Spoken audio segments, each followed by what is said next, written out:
On peut voir dans Nombre 12, au verset 6, qu'il a déclaré qu'il parlerait à travers les rêves et les visions depuis l'Ancien Testament. On peut le lire. Il dit ceci: écoutez maintenant mes paroles.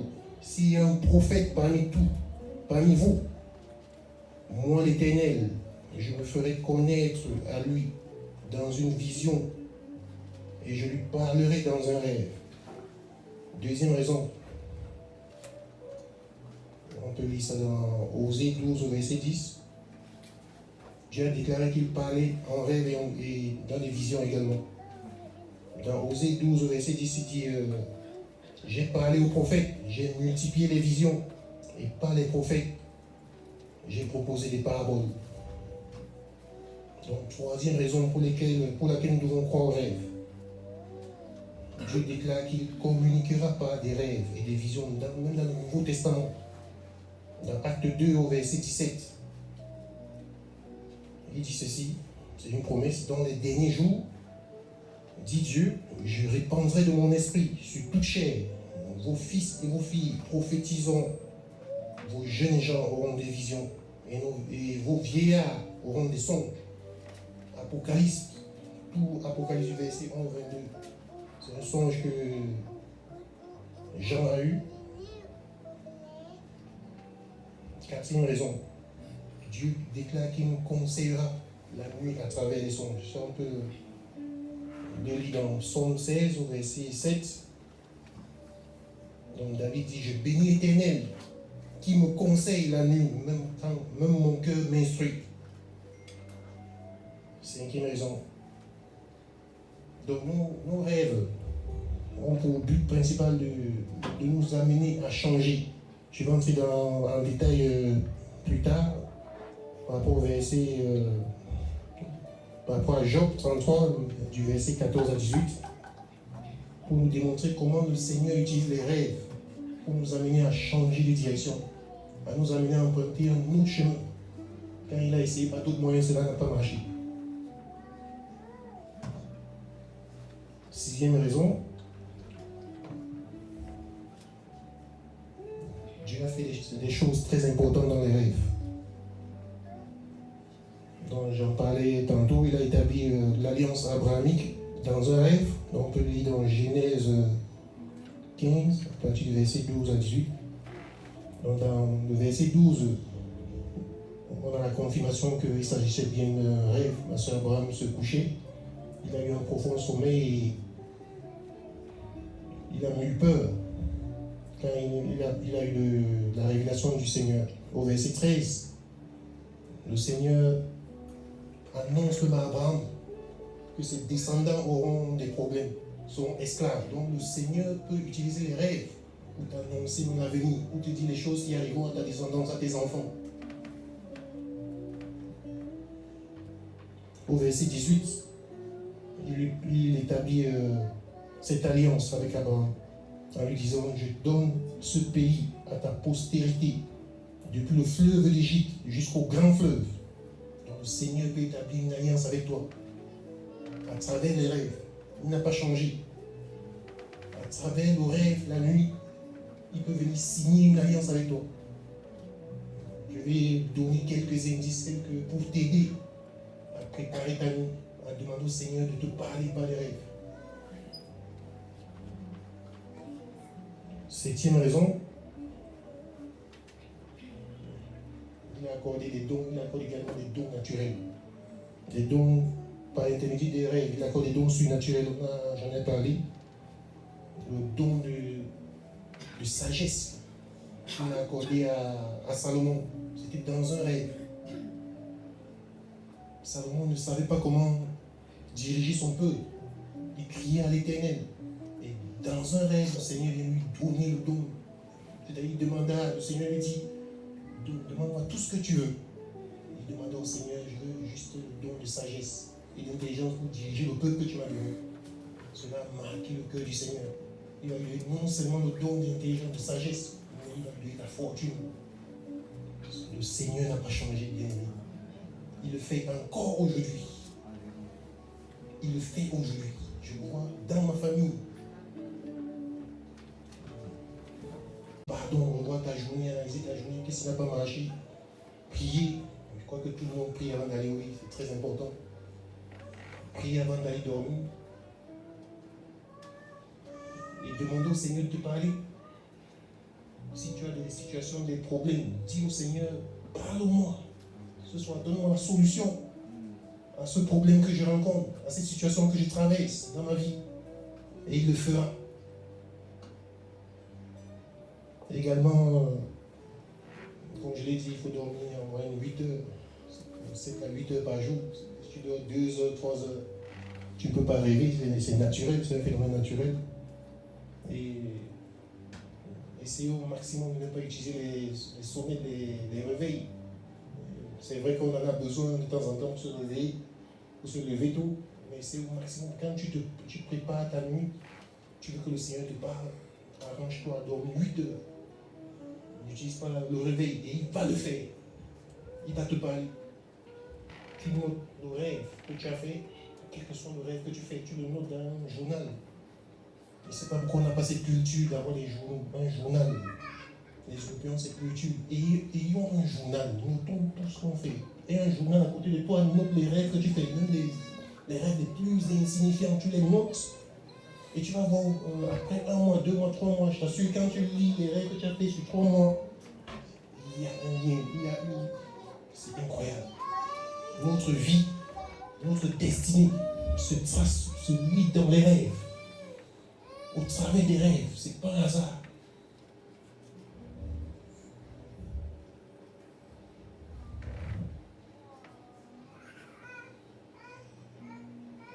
Pour quelle raison Dieu nous parle? Par les rêves et les songes. Donc on va lire le verset Job 33, le verset 14 à 18. Donc j'ai mis spécialement les 2 versions en 8 secondes qui dit ceci. Au verset 14, Dieu parle cependant tantôt d'une manière, tantôt d'une autre, et l'on y prend point garde. Au verset 15, il parle par des songes, par des visions nocturnes, quand les hommes sont livrés à un profond sommeil, quand ils sont endormis sur leur couche. Au verset 16, alors il leur donne des avertissements et met le sceau à ses instructions. Au 17, afin de détourner l'homme du mal et de le préserver de l'orgueil. Au verset 18, afin de garantir son âme de la fausse et sa vie des coups du glaive. Donc j'aime bien la version d'Abi et j'encourage les chrétiens, très souvent j'encourage les chrétiens à voir la version d'Abi, parce qu'elle se rapproche plus de la version anglaise, qui elle se rapproche plus de la traduction grecque. Donc qu'est-ce qu'on dit dans la version d'Abi? Car Dieu parle une fois. Donc ça peut être par les frères ou les sœurs, ils viennent t'interpeller, tu dis change de direction, ne fais pas ça, ce que tu fais n'est pas bien, le chemin que tu empruntes, c'est le mauvais, mais tu n'écoutes pas. Et 2 fois, ça peut être par le pasteur, il vient te parler de quelque chose, t'amener à changer, mais tu n'écoutes toujours pas.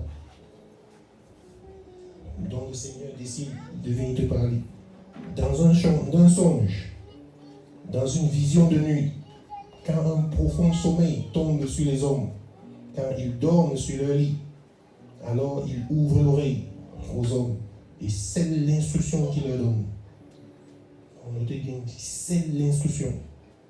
Au verset 17, pour détourner l'homme de ce qu'il fait. Et il cache l'orgueil à l'homme. Au verset 18, préserve son âme de la fosse et sa vie de se jeter sur l'épée. Le Seigneur, parfois utilise au moins des rêves pour nous amener à nous détourner de la mauvaise voie qu'on a empruntée, du mauvais chemin qu'on a emprunté. Il parle, le pasteur a dit tantôt, qu'il parle tantôt d'une manière, tantôt d'une autre. Mais s'il a essayé toutes les manières de te parler, c'est l'amour. C'est l'amour, le Seigneur nous aime vraiment. Il a essayé toutes les possibilités de t'atteindre, de te parler, il vient te parler par les rêves. Et Satan déteste les rêves. Il les combat, tu te réveilles le matin, tu sais que tu as rêvé, mais tu ne t'en souviens plus. C'est pas bon, mon frère. Il faut demander l'aide du Saint-Esprit. Il va t'aider à te souvenir de tes rêves, à ne pas les oublier. Donc, je vais donner quelques techniques étudier les rêves.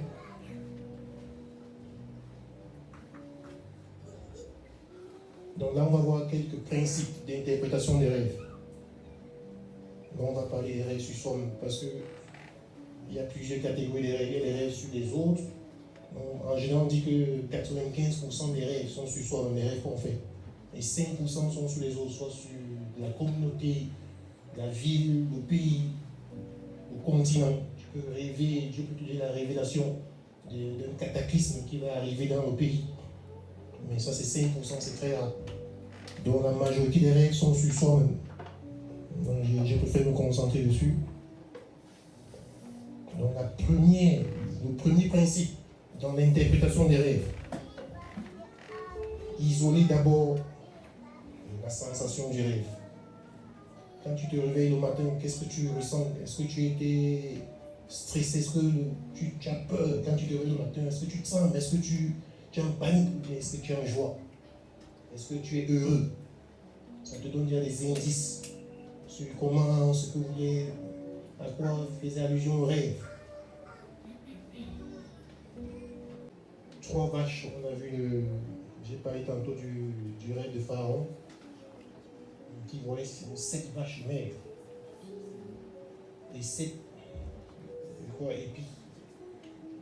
Ça symbolisait les 7 années de misère, de sécheresse qui devaient survenir. Donc les nombres sont importants dans le rêve. J'ai cité également l'exemple du chef boulanger et de l'échanson qui est arrivé de 3 branches qui représentaient 3 jours.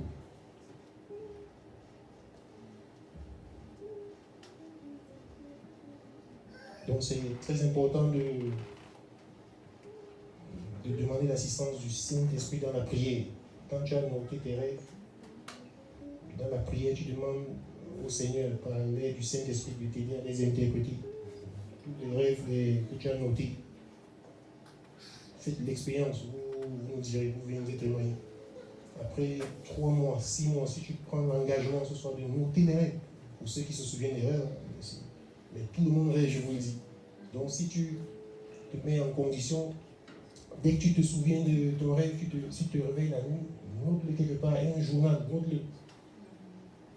Au fur et à mesure des rêves, si tu les lis, tu les analyses après un certain temps. C'est extraordinaire ce que tu vas voir dans tous ces rêves. C'est ta destinée qui est tracée, dessinée dans tes rêves. Tu peux avoir ton appel en voyant les rêves sur ceci que tu as fait. Savoir exactement ce à quoi le Seigneur t'appelle.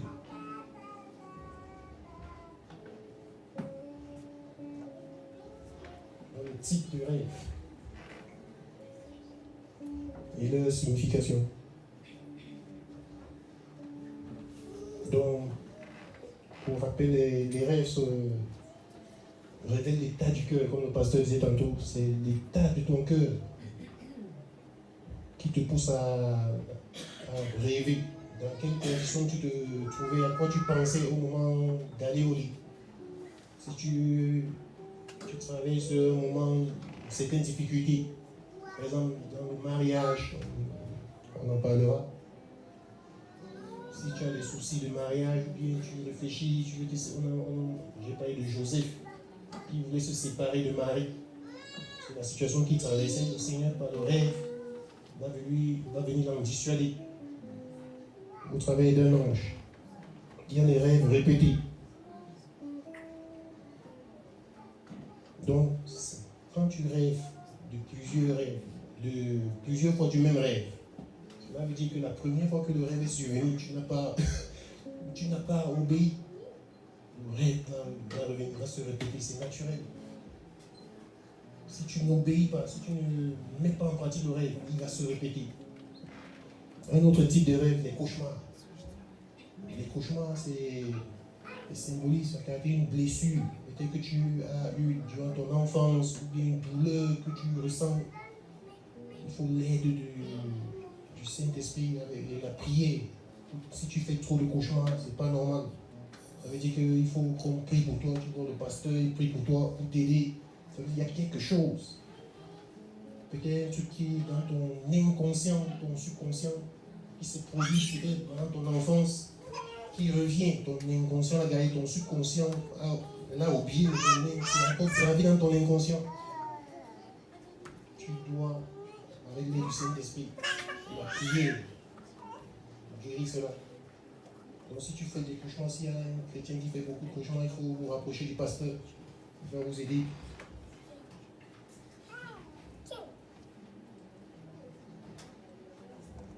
Donc, l'interprétation la plus naturelle d'un rêve, c'est probablement la réelle, la meilleure interprétation. Et si tu as, avant d'aller dormir, tu as beaucoup mangé le foutu, et si tu rêves que tu vois le foutu dans tes rêves, donc tu vas comprendre que c'est le foutu que j'ai mangé hier. Donc c'est la meilleure, tu n'as pas besoin d'aller voir un expert pour qui t'aide à comprendre ce rêve. Tu vois. Il y a les rêves successifs, c'est différent des rêves répétitifs. Donc, durant la même nuit, tu peux faire un premier rêve, un deuxième. Il y a un lien entre les deux. J'ai pris l'exemple de Pharaon. Il a fait un premier rêve. C'était 7 vaches qu'il voyait. Et quand 7 vaches, grâce à 7 vaches maigres, et 7 vaches, les vaches maigres avalaient les vaches grasses. Et quand il a fait encore un autre rêve, c'est le rêve successif. Là, c'était les gerbes, 7 gerbes bien importantes et des feuilles, 7 gerbes sèches qui avalaient les gerbes bien importantes. Donc Joseph, quand il a interprété, il lui a dit qu'il allait avoir 7 années de culture, d'abondance, et ensuite surviendront 7 années de misère et de sécheresse. Les 2 rêves successifs avaient le même objectif, la même interprétation.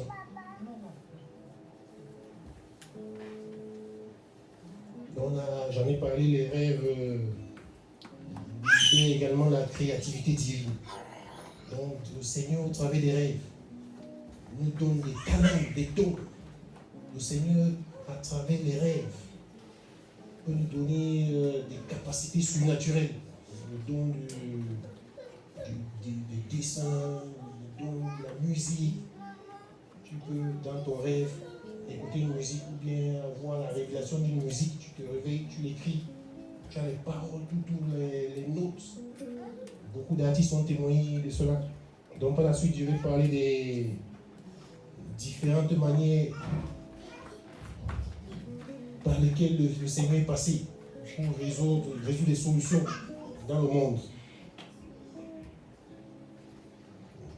Je vais citer quelques exemples de solutions que le Seigneur a apportées dans le monde, à l'humanité, au travers des rêves.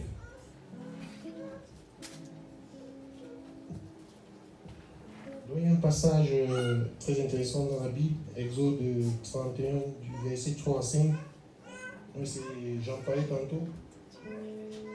Où le Seigneur, en s'adressant à Moïse, il explique qu'il a donné des talents au fils de Nahu, qui devait fabriquer les éléments du tabernacle, les lâches de l'alliance.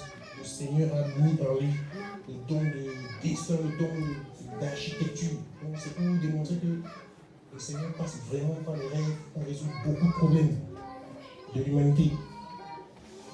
On a l'emplacement du crochet de l'aiguille, de la machine à coudre. Le monsieur qui a créé, je ne sais pas si vous connaissez l'aiguille qui est dans la machine à coudre. C'est au travers d'un rêve qu'il a eu comment fonctionne le crochet. Je ne sais pas si qui utilise la machine à coudre. Donc, pendant qu'il travaille dans son atelier, il n'arrive pas à trouver la solution. Comment placer l'aiguille. Avant, le chat n'était pas en dessous. Donc, il a rêvé, il a fait un rêve. C'est pas un cauchemar. Il travaillait pour un dictateur qui lui avait donné un délai, une deadline. Et tu dois me résoudre ce problème avant une certaine heure. Mais il n'a pas respecté. Donc, c'est en allant se faire exécuter. Quand il observe la machine qui allait l'exécuter, il voit que la machine a la solution. Et il se met à crier. Laissez-moi une heure, j'ai trouvé la solution, laissez-moi une heure. Il se réveille. Il a couru, étant en joie dans son atelier, il avait résolu le problème. Donc c'est pour dire que le rêve Dans le rêve, on trouve aussi la solution à un problème qui nous tracasse au quotidien, que ce soit dans le domaine de la mathématique, l'histoire, que ce soit ce que tu étudies, ce qui te tient à cœur. Le rêve t'apporte la solution, tu peux trouver la solution dans le rêve. Le tableau périodique de Dimitri Mendeleïev, c'est pas ceux qui ont fait chimie, le tableau des différents éléments. Dimitri Mendeleïev a eu la grève de travailler dans son atelier à Saint-Pétersbourg. Le tableau il l'a vu dans un rêve, avec tous les éléments. Il s'est réveillé, il a noté. Je tiens vraiment à préciser l'importance de noter le rêve. Parfois je dis, j'ai la paresse. Je vais noter après. Parce que le rêve allait simple. Après j'oublie, je m'en souviens plus. Donc il a noté les différents éléments du tableau périodique. C'est ça qui sert aujourd'hui la chimie. C'est à partir de ça qu'on résout des problèmes incroyables. Ce qu'on l'ARN qu'on utilise pour créer pour les vaccins. Ça vient de là. Il y a également George Washington Carver, qui était un esclave né le 12 juillet 1864. Donc il méditait sur un passage. Parce qu'à cette époque, les États-Unis traversaient une crise alimentaire terrible. Il n'y avait pas d'animaux, les gens mouraient de faim. Donc lui méditait sur ce passage de Genèse 1, verset 29. Je crois que le Seigneur dit, je ferai de toutes les semences de l'Éternel ta nourriture. En résumé, je paraphrase. Il demanda au Seigneur avant de se coucher, mais pourquoi on souffre et tu dis que tu feras de toutes les semences de la terre ta nourriture. Et dans le rêve, le Seigneur lui montre, il paraît que c'est de là qu'est venu l'arachide. Il lui montre une semence bizarre. Il lui montre comment on casse son ouvre, il y a des arachides, des graines qui sortent de là. Et comment préparer avec tous les éléments qu'on peut faire autour de l'arachide. Il lui montre le maïs, toutes les semences. Et il se leva le matin, il allait au congrès américain, montrer ce qu'il a découvert. Les arachides, le maïs. On lui demande, tu es sûr qu'on peut manger? Il dit, mais j'ai mangé, on voit les gens en pleine forme. On lui demande, comment tu as découvert ça? Il dit, c'est dans la Bible. Les gens lui demandent, il n'y a pas ça dans la Bible. Il dit, le Seigneur m'a montré. C'était au congrès américain. Donc c'est pour dire que le Seigneur peut apporter des solutions à nos problèmes au travers des rêves. Il suffit d'y croire. Parfois ça peut arriver parce que cela nous tient vraiment à cœur. On rêve. On a eu tous des rêves, mais parce qu'on n'en était pas conscient, on n'a pas prêté attention, le diable nous a fait oublier et on rate des choses. On a fait des mauvais choix dans notre vie qu'on aurait pu éviter si on avait su interpréter, si on avait prêté attention aux rêves qu'on a reçus. Certainement le Seigneur nous avait apporté la solution, nous avait donné le choix, le chemin qu'on devait prendre. Mais parce qu'on néglige les rêves, on a pris un autre chemin. Donc vraiment, je prie le Seigneur que ce soit vous changez votre vision des rêves, votre façon de voir le rêve, au moins s'y croire. Et prêtez attention à partir d'aujourd'hui aux rêves que vous faites, les noter, cela va vous aider.